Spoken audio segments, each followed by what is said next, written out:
Hi, and welcome to the Early Retirement Roadmap Podcast, the show where I help you prepare for and thrive in early retirement. Since you're listening to this podcast and episode, I'm sure you've saved and planned for retirement for years, and retirement may feel really close, which is amazing, and congratulations. But are you really ready?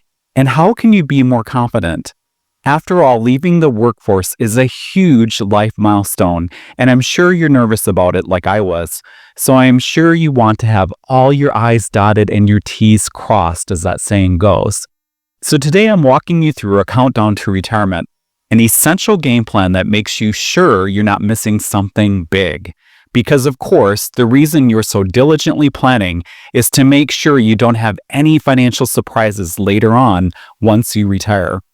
We're going to cover everything from savings targets to smart withdrawal strategies, Social Security timing, healthcare before Medicare, and the biggest risk most people don't think about.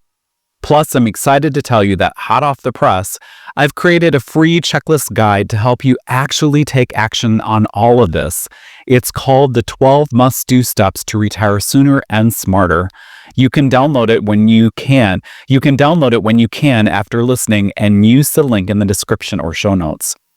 I'll be highlighting tips from the guide throughout this episode. And after listening, downloading, and using the free checklist guide to validate you've done all the essential planning too, if you've done all the checklist steps completely, it should really help you achieve the confidence you need to take the retirement leap. And be sure to stick around because I'll reveal a Social Security decision trap that sounds smart but could cost you thousands if you're not careful. You'll definitely want to hear that part. Before we dive into the dollars, you need to define your vision and set a target retirement age.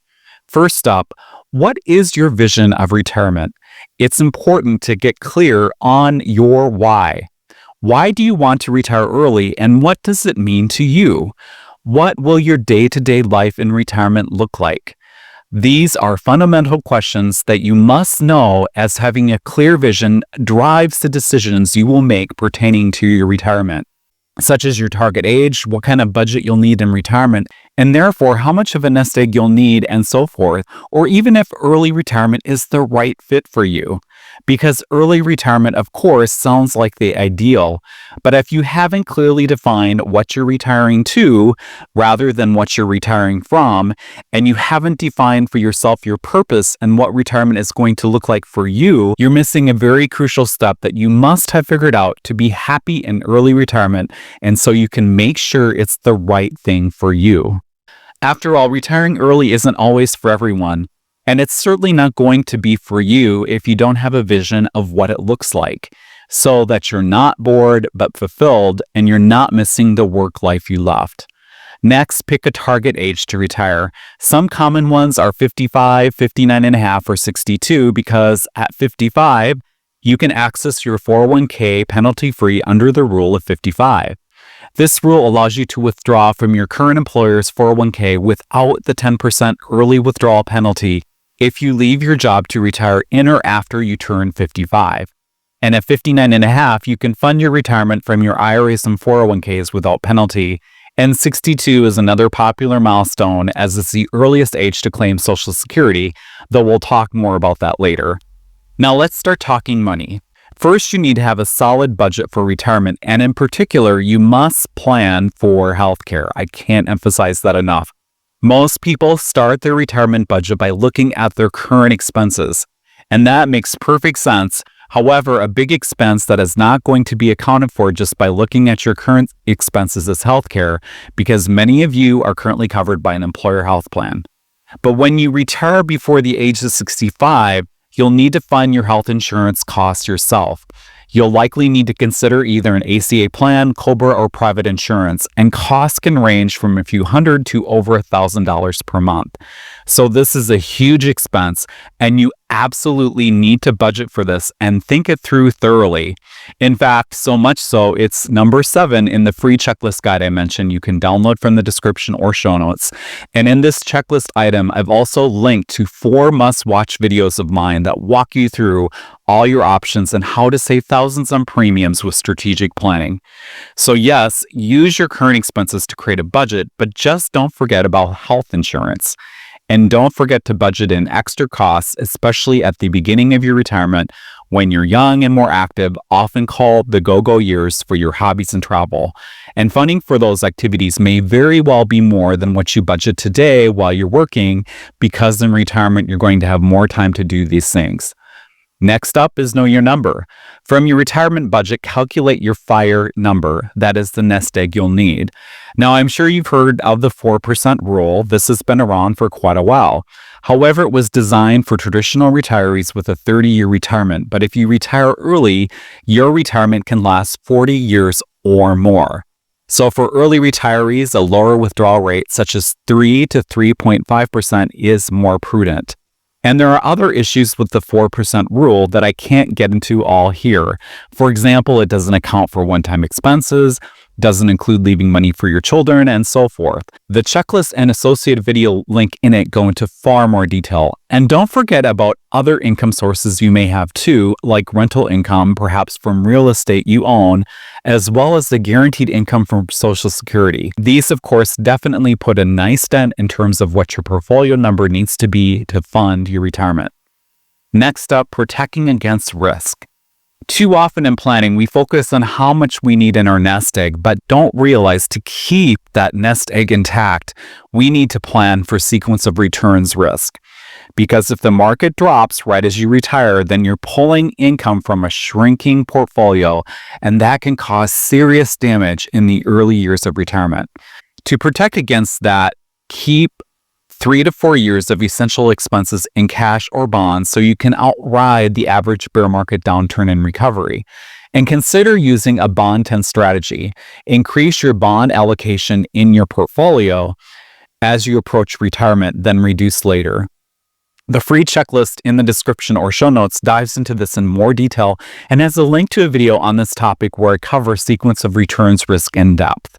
Then, as part of retirement planning, there is the question of when to take Social Security, delay it or start early. When you take it determines how much you're going to get, which impacts your target savings number needed for your portfolio, as your portfolio doesn't need to carry the entire weight of funding your retirement. So in terms of when to take Social Security, many point to the fact that the more you delay, the larger monthly check you'll have. And that's true. In fact, between ages 67 to 70, you're getting about 8% more per year. So that means your Social Security check will be about 24% higher by age 70. But here's what most people miss: opportunity cost. If you delay claiming Social Security, how are you covering your expenses in the meantime? You're probably drawing more from your investments, and every dollar withdrawn is a dollar that's no longer invested and compounding. So in some cases, the lost investment growth from early withdrawals can outweigh the increased benefit. So in that situation, it may make sense to start withdrawing at an earlier age. The simple fact is there's just no one-size-fits-all here, and it takes careful planning because when to take Social Security can also depend on your expected longevity, lifestyle, and your portfolio returns, among other things. Like with all retirement planning, it's always highly individualized because everyone's situation is different. The free checklist available in the description goes into this in more detail, as well as a video resource linked to it where I cover this topic thoroughly. Another thing you'll want to have planned for is your withdrawal strategy, and one that is tax efficient. For example, if you have a taxable brokerage account, tap that first to keep your MAGI low and preserve ACA subsidies if you're planning on using an ACA plan before Medicare kicks in, since your eligibility for subsidies and how much you'll get is based upon your MAGI. The other great thing is that taxable brokerage accounts have no restrictions on when you can withdraw from them, of course, and no penalties. Also consider doing Roth conversions in your low-income years and delay tapping your 401k traditional IRA to grow tax-deferred. Then it's really important to stress test your plan. Use retirement planning software like Boldin, and one which I highly recommend and use it myself, and I'll have a link to it in the description or show notes. You can run different what-if scenarios to stress test how your retirement plan performs under different market conditions, as well as other changes that might occur during your retirement. And it will run Monte Carlo simulations to give you your outcome of success on each scenario. And it can help you figure out when to take Social Security, what will work best for you, as well as help you plan Roth conversions to help with RMDs in the future, and a lot more. I used it to plan my retirement, and it really gave me the confidence to take the leap. In particular, the what-if scenarios, so that I could stress test different scenarios, like what happens if we get poor market returns, or what if inflation becomes higher than expected, and so forth. And that stress testing gave me a ton of confidence, as my plan was successful even in the more bearish scenarios. As a result, I felt very comfortable making the decision to retire. So now that you've listened to this episode, how close are you to retirement readiness? Which of these things I've highlighted today do you still have to do? Make sure you download your free copy of 12 Must-Do Steps to Retire Sooner and Smarter using the link in the description. Use it as your step-by-step checklist to walk through everything we've covered today and more, and it has links to videos I've made that covers many of the topics in depth. And while you're checking out the description or show notes to do the download, depending on the platform you're listening on, make sure to like, subscribe, or leave a positive review. I'd love to know what your biggest worry is as you approach retirement, and how prepared are you? And go to mikeupland.com for all my media, including my blog. Thanks for listening. This is Mike Upland, early retiree, last year at age 55. Take care and make the most of today.